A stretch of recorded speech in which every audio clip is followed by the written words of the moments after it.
This is a valid question, and I am grateful that there are parents in the world like you that would never leave your kids for a significant other.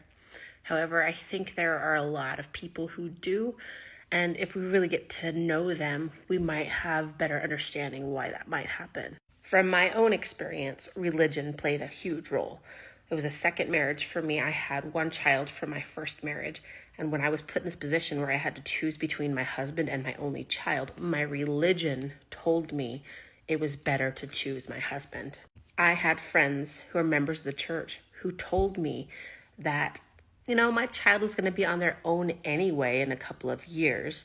But I had made a covenant in the temple with my spouse and my God that I was going to be there with my spouse no matter what.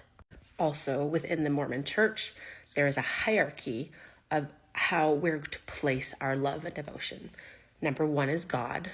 Number 2 is your spouse. And number 3, if you have time, your children.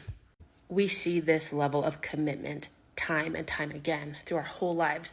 When our husbands, when our fathers, when our neighbors, who are all members of the church, will commit their Sundays to the church and one night a week for interviews, and they have to be with the youth one night a week.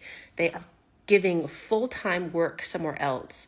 Then they give almost full-time work to the church. And then if they have time left over, then they can be there for their wife.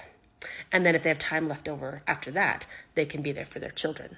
There is someone I know and love who is a member of the church who told me if I had to choose between protecting my eternal companion or my children, I will always protect my eternal companion. In the Mormon church, we make covenants in the temple before God, angels, and witnesses that we are going to dedicate our lives to this person across the altar from us in marriage. And the fear that is instilled in us from a young age that if we break our temple covenants, we are going to be cast down to hell. We are taught in Sunday school that Abraham's decision to almost sacrifice his son Isaac was something admirable, that he was willing to sacrifice his child was something that we should do too.